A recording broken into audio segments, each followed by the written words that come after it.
आप सभी जेएसएससी अभ्यर्थियों का मेरे इस न्यू वीडियो में फिर से स्वागत है।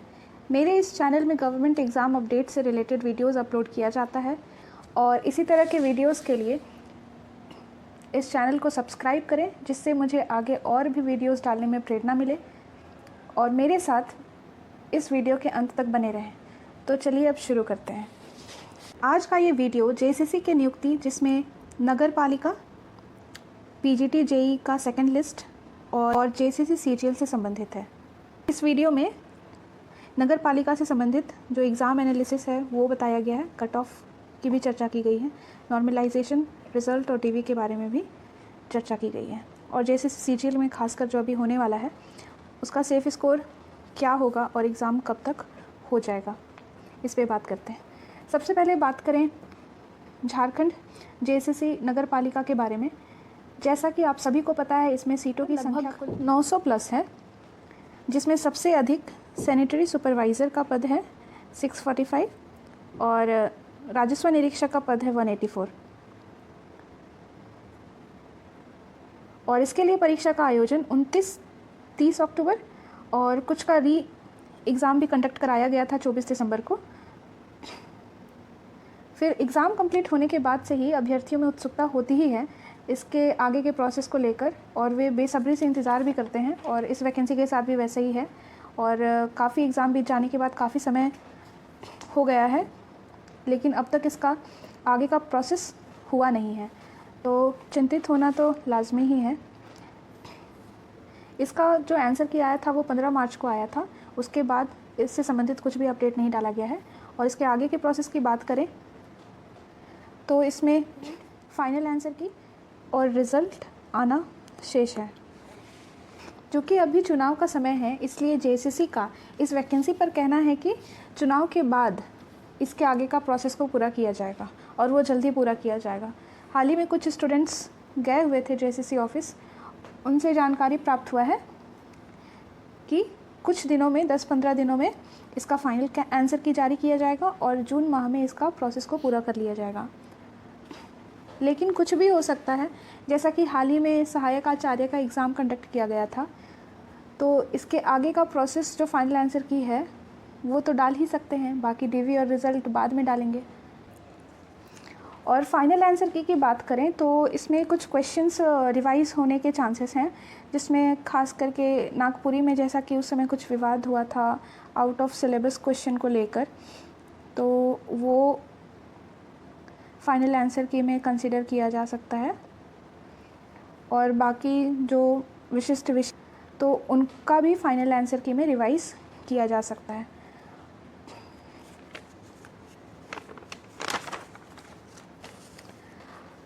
अब बात करते हैं डीवी की। और जैसा कि अभी पीजीटी और जेई का भी सेकंड लिस्ट के लिए, डीवी के लिए लोग इंतज़ार कर रहे हैं, तो उससे संबंधित भी कुछ नहीं है, फैक्ट्स हैं जो इस वीडियो पर चर्चा की जाएंगी। खासकर तो सबसे पहले बात करते हैं कि इसका जो विज्ञापन है उसमें कहा क्या गया है डॉक्यूमेंट वेरिफिकेशन को लेकर। ये है जेई से संबंधित जो विज्ञापन आया था, उसमें पॉइंट नंबर 20 में प्रमाण पत्र का सत्यापन से संबंधित यहाँ पे बतलाया गया है। यहाँ लिखा गया है, प्रमाण पत्रों की जांच के क्रम में यदि किसी कोटि के उम्मीदवार के आवेदन पत्र में अंकित दावों का सत्यापन नहीं हो पाता है और उनकी उम्मीदवारी उक्त कोटि की रिक्ति के लिए स्थापित नहीं होती है, तो ऐसी स्थिति में संबंधित कोटि में रिक्त पदों के विरुद्ध मेधा सूची में उपलब्धता के आलोक में नीचे क्रम के उम्मीदवारों को आयोग द्वारा प्रमाण पत्रों की जांच के लिए आमंत्रित किया जाएगा। ये जेई के एडवर्टीज़मेंट में दिया गया था, पेज नंबर 33 में ये उपलब्ध है। इसी तरीके से आप देखेंगे पीजीटी का जो एडवर्टीज़मेंट था उसमें भी सेम बात कही गई है। हाँ, ये है। जैसा कि आप यहाँ भी देख सकते हैं, पीजीटी का जो विज्ञापन आया हुआ था उसमें भी पॉइंट नंबर 21 में डीवी से संबंधित बात कही गई है। सेम बात जो जेई के लिए कही गई थी वो यहाँ कही गई है। ये पीजीटी का जो एडवर्टीज़मेंट आया था उसका पेज नंबर 22 में उपलब्ध है। यहाँ जेएसएससी म्यूनिसिपल के लिए भी सेम बात कही गई है। ये आप उसके विज्ञापन का पेज नंबर 22 में देख सकते हैं, पॉइंट नंबर 18 में। हाल ही में जेई और पीजीटी का डॉक्यूमेंट वेरिफिकेशन और रिज़ल्ट डाला गया, लेकिन उसमें भी देखा गया है कि जो रिज़ल्ट है उसमें बहुत सारी सीटें रिक्त रह गई हैं, और तो हो सकता है, इसका संभावना है कि सेकंड लिस्ट जारी किया जाएगा। इसमें और एक बात इम्पॉर्टेंट है कि इसमें देखा गया कि जो डीवी के लिए कितने लोगों को बुलाया जा रहा है। तो इसमें डीवी के लिए जितना भी खाली पद है उसका सिर्फ 1 गुना, मतलब जितना पद है उतना ही डीवी के लिए लगभग बुलाया जा रहा है। अगर किसी का सेम नंबर लास्ट जो कट ऑफ या लास्ट कैंडिडेट जिसका सेम नंबर है तो वहाँ पे थोड़ा सा अधिक हो जा रहा है, अदरवाइज़ 1 गुना ही लगभग में बुलाया जा रहा है। लेकिन नगर पालिका वैकेंसी के लिए वे सभी जो पीजीटी के अभ्यर्थी रहे हैं, क्योंकि उनका अपने सब्जेक्ट पर कमांड अच्छा होता है, तो यहाँ जैसा कि पता है विशिष्ट पेपर में 100 क्वेश्चन थे, तो उनका स्कोर भी अच्छा आने का चांसेस है और डीवी में होने का भी। तो अगर 1 गुना बुलाया जाता है तो पीजीटी वाले जिनका पीजीटी में हो गया है वो तो आएंगे नहीं। तो कुछ अभ्यर्थियों को इस चीज़ का भी डर है कि कहीं पद खाली न रह जाए, जैसा कि रीसेंट एग्ज़ाम में देखा गया। और सेकंड लिस्ट जारी करने की बात करें तो जैसा कि अभी मैं दिखा चुकी हूँ एडवर्टीज़मेंट में जो दिया गया है, इस आधार पर लाना तो चाहिए, लेकिन सभी चीज़ें अब जेसीसी के ऊपर हैं कि वो क्या डिसीजन लेती है। उसके पास 2 ऑप्शन ही है, या तो वो सेकंड लिस्ट जारी करे और जितना भी वैकेंट पोस्ट है उसको फुलफ़िल करे, या तो फिर सीट अगर नहीं लाएगी तो बैकलॉग में चली जाएगी। अब बात करते हैं नगर पालिका के एग्ज़ाम कट ऑफ की।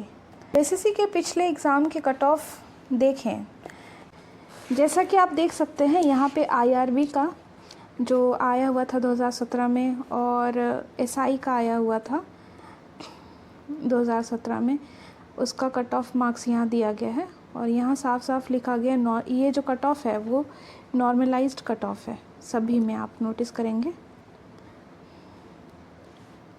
तो जो एग्ज़ाम हुआ था नगर पालिका का, इसका भी जो कट ऑफ जारी किया जाएगा तो वो नॉर्मलाइज्ड कट ऑफ होगा। जो कट ऑफ होता है वो बहुत सारे फैक्टर्स के ऊपर डिपेंड करता है। उसमें कुछ का अगर बात करें तो जैसे सीटों की संख्या हो गई, नॉर्मलाइजेशन के लिए कौन सा फॉर्मूला यूज़ किया जा रहा है, और अभ्यर्थी कितने कितने स्कोर कर रहे हैं, ये सभी चीज़ें जो कट ऑफ है उसको प्रभावित करती है। जेसीसी के द्वारा जो कट ऑफ का यहाँ फॉर्मूला दिया गया है उसका पूरा फॉर्मूला अगर देखें तो समझने में थोड़ी कठिनाई होगी, तो एग्ज़ाम्पल से ही अगर समझें तो एक बेसिक बात इसमें है कि जैसे एग्ज़ाम्पल यहाँ दिया गया फुल मार्क्स 200 का है और 2 बैच में अगर एग्ज़ाम हुआ है और इसमें कैंडिडेट्स का संख्या इतना है और मार्क्स ऑब्टेन्ड इतना है, तो इसके आधार पे कैसे नॉर्मलाइज्ड स्कोर दिया जाएगा, तो वो यहाँ दिया गया है। सबसे पहले तो बैच का मीन निकाला जाएगा, फिर स्टैंडर्ड डेविएशन निकाला जाएगा, फिर जेड स्कोर निकाला जाएगा और फिर फाइनली स्केल्ड स्कोर हर एक कैंडिडेट का बनेगा। जैसा कि आप यहाँ देख सकते हैं कि इसमें जो नॉर्मलाइज्ड स्कोर है B4 का दिया गया है, B1 का दिया गया है और B3 का दिया गया है।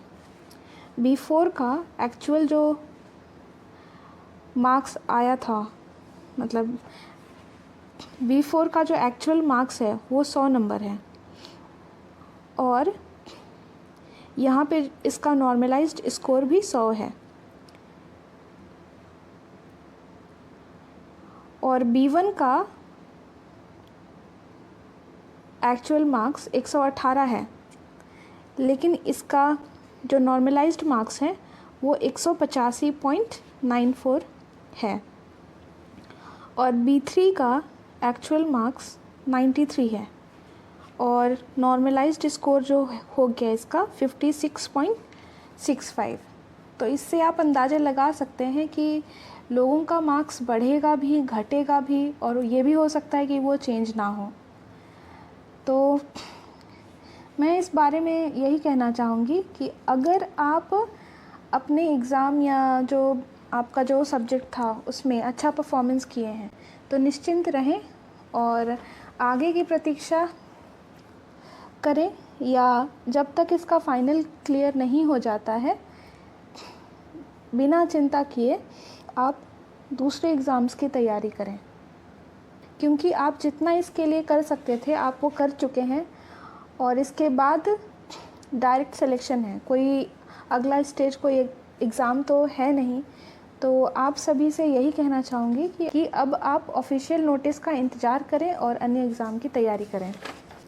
अब बात करते हैं सीजीएल परीक्षा का। सीजीएल परीक्षा का जो एग्ज़ाम होगा मेरे अनुसार मुझे लगता है कि मिड जुलाई में हो जाएगा, क्योंकि अगर ये ज़्यादा डिले भी करते हैं क्योंकि उसके आगे का प्रोसेस भी है, आंसर की लाना, फाइनल आंसर की लाना, फिर डॉक्यूमेंट वेरिफिकेशन उतने लोगों का कराना, फिर रिज़ल्ट लाना, फिर उनको नियुक्ति पत्र भी देना है।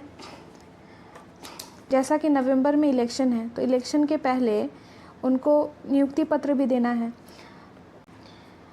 तो मुझे लगता है कि मिड जुलाई में इसका एग्ज़ाम कंडक्ट करा लिया जाएगा।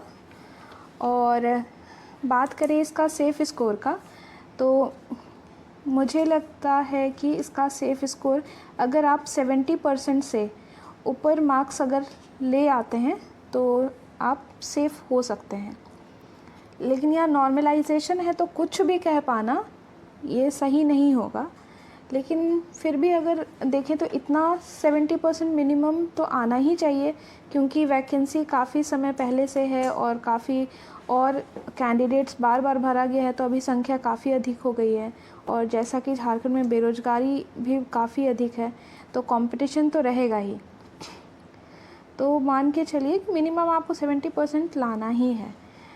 तो यहाँ देखें तो 250 का 70% 175 क्वेश्चन हो रहा है, तो 175 क्वेश्चन आप सही कर आएंगे तो आप सेफ़ हो सकते हैं। अभी तक अगर आप मेरे यह वीडियो को देख रहे हैं तो उम्मीद करती हूँ कि आपको यह जानकारी अच्छी लगी होगी। तो कृपया इस वीडियो को लाइक करें और आगे इसी तरह का वीडियो के लिए मेरे इस चैनल को सब्सक्राइब करें। धन्यवाद।